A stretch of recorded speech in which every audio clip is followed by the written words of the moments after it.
दिलदार पाकिस्तान की पॉडकास्ट में शहजादी का प्यार भरा आदाब। सिलसिलावार बातचीत जो कि इमरान खान की किताब मैं और मेरा पाकिस्तान से ली गई है। इस किताब का अंग्रेजी से उर्दू में तर्जमा किया है जनाब हारून रशीद साहब ने। इस किताब का दूसरा बाब जो इस वक्त मेरे मुताला है उसका उन्वान है अल्लाह जाने अब क्या होगा। पिछली पॉडकास्ट में इमरान खान बता रहे थे कि पाकिस्तान की जमहूरियत, पहले वो जनरल ज़ियाउल हक के दौर की बात कर रहे थे और उसके बाद मुख्तलिफ जो हुकूमत के प्लान चेंज होते रहे, कभी सोशलिज्म की तरफ और कभी जमहूरियत की तरफ और कभी मार्शल लॉ भी आए, तो उसके बारे में बातचीत कर रहे थे। और आगे लिखते हैं, जब तक मैंने बाकायदा मुताला शुरू ना किया मगरिब के दूसरे तालीम याफ्ता लोगों की तरह, मेरा भी यही ख्याल था कि शरीयत कदीम के कवानीन का मजमुआ है। जोश जुनून पर्दे में छुपी खातीन दहशतगर्दी और अदम रवादारी का मजहर है। एहसास का एक सबब इस्लाम के बारे में मगरबी ज़राए अबलाग का तासुब है। बदकिस्मती से हम मुसलमान भी इसके जिम्मेदार हैं कि बाज़ मुसलमान हुक्मरान और जमातें इस्लाम की बहुत ही कदामत पसंदाना और कबायली अंदाज की तशरीह पेश करती हैं। असूलन इस्लामी रियासत को एक फलाही रियासत होना चाहिए। मुझे इस पर ताज्जुब होता है कि पाकिस्तान में इस्लामी रियासत की बात करने वालों को दाएं बाजू वाला कहा जाता है। इस्लामी अख्तार बाएं बाजू से ज़्यादा मुशाहबत रखते हैं, मसलन समाजी बहबूद और मसावात। हज़रत उमर फारूक आज़म ने जो 634 से 644 तक हुक्मरान रहे, तारीख में पहली बार एक फलाही रियासत कायम की, हत्ता के पेंशन जारी की। बेवाओं, माजूरों, यतीमों और बेरोजगारों को सरकारी खजाने से वजीफा मिला करता। कुरान के मुताबिक हर साल अपनी दौलत पर 2.5% ज़कात की अदायगी फ़र्ज है ताकि मुफलिसों और मोहताजों की निगहदाश्त हो सके। इस्लामी रियासत में वक्फा तसव्वुर मौजूद था। इसके तहत यतीम खाने, अस्पताल, मदरसे और सराय मौजूद होते। मुफ्त की क़याम गाहों में मुसाफिर क़याम करते। आज मगरिब में समाजी बहबूद यानी सोशल सिक्योरिटी का बेहतरीन निज़ाम कायम है। सबसे उम्दा मिसाल तो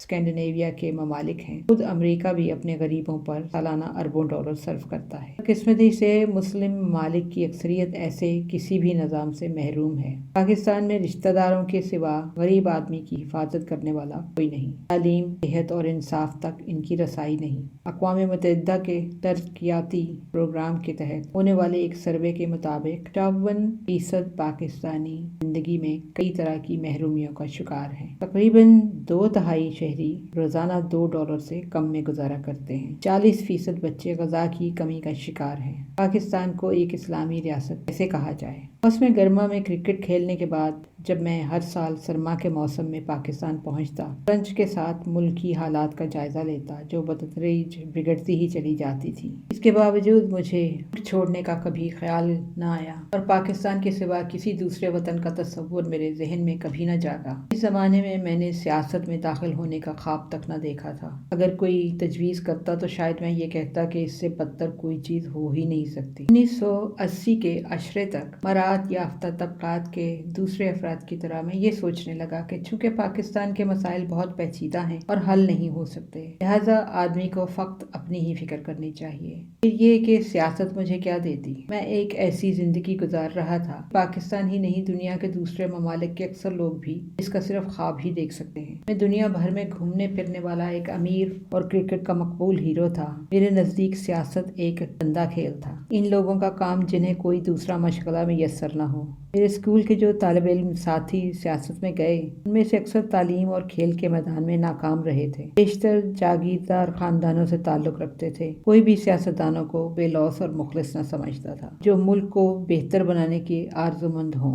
इस दौर में मुझे फलाही कामों से भी दिलचस्पी न थी। ज़कात भी शायद ही कभी दी हो।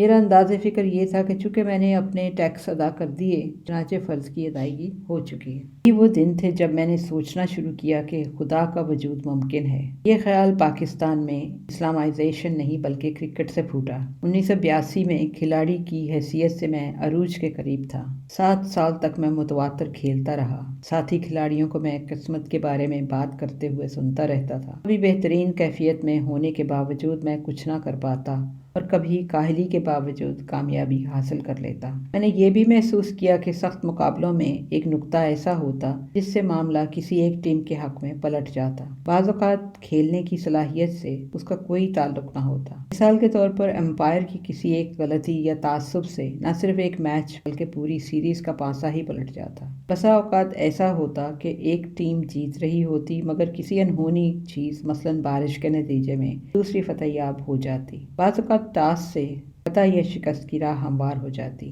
پھر ایک اور پہلو بھی ہے جس کی داد بالر ہی دے سکتے ہیں۔ بعض اوقات بہترین طور پر گیند پھینکنے سے بھی کوئی نتیجہ نہیں نکلتا، حالات خواہ کتنے ہی سازگار ہوں۔ اس کے برعکس کبھی نامساعد حالات میں بھی گیند ہدف کو چا لیتی ہے۔ بعض اوقات گیند نرم یا بدنما ہو جاتی ہے اور بہترین بالر بھی کچھ نہیں کر سکتا اور نتیجہ خراب نکلتا ہے۔ میں نے دیکھا کہ کبھی ایک بلے باز اس طرح کھیلتا ہے کہ اس کا خود پر بھرپور اعتماد ہوتا ہے۔ یہ اعتماد کسی بھی طرح مجروح نہیں ہوتا اور اسے یقین ہو جاتا ہے کہ وہ ضرور رنز بنا لے گا۔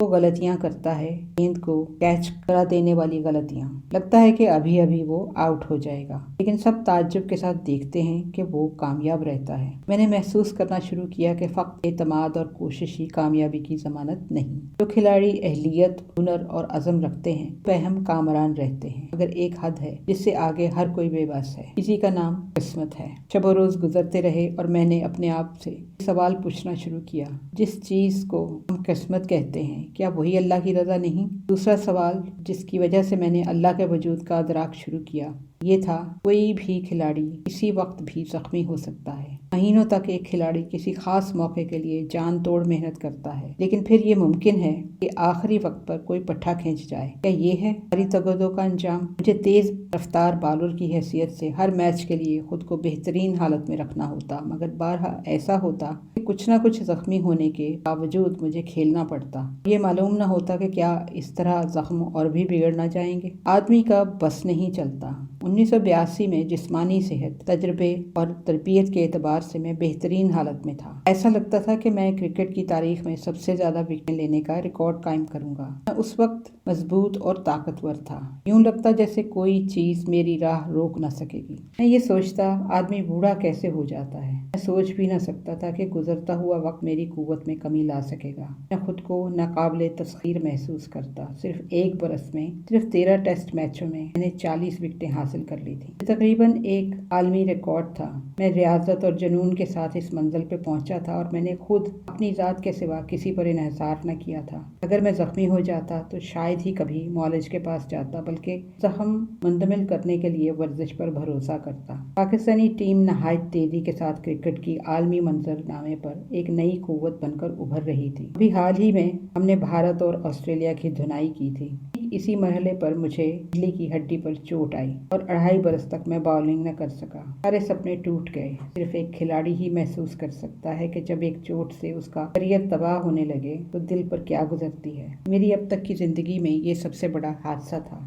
میں وہ اعتماد بھی کھو بیٹھا جو مدتوں کی محنت کا ثمر تھا۔ کامیابی حسد پیدا کرتی ہے اور اب مجھے اس کا سامنا تھا۔ میرے متعلق افسوسناک مضامین چھپنے لگے۔ 2-3 کھلاڑیوں نے جو تب میرا مقابلہ کرنے کی تاب نہ رکھتے تھے، غیبت کو شعار بنایا۔ ان کا خیال تھا کہ میں ختم ہو چکا اور یہ قرض چکانے کا وقت ہے۔ ایسے لوگوں کا مقابلہ میں ہمیشہ میدان میں کرتا اور ان کا منہ بند کر دیتا۔ اب میں بے بسی کا شکار تھا اور نہیں جانتا تھا کہ کیا کروں۔ میں نے گوشہ نشینی اختیار کر لی اور ایک ذہنی بحران نے مجھے آ لیا۔ اب بس میں پیچھے مڑ کر دیکھتا ہوں، احساس ہوتا ہے کہ یہ تو محض چائے کی پیالی میں اٹھنے والا ایک طوفان تھا۔ بہت بعد میں نے کرکٹ کے مورخ ڈیوڈ فرتھ کی کتاب پڑھی کہ کتنے ہی کھلاڑیوں نے اس حال میں خودکشی کر لی جب وہ میدان میں اترنے کے قابل نہ رہے۔ اگرچہ میں اس کیفیت میں کبھی مبتلا نہ ہوا، لیکن اب میں نے ان کی ذہنی اذیت کا اندازہ کیا۔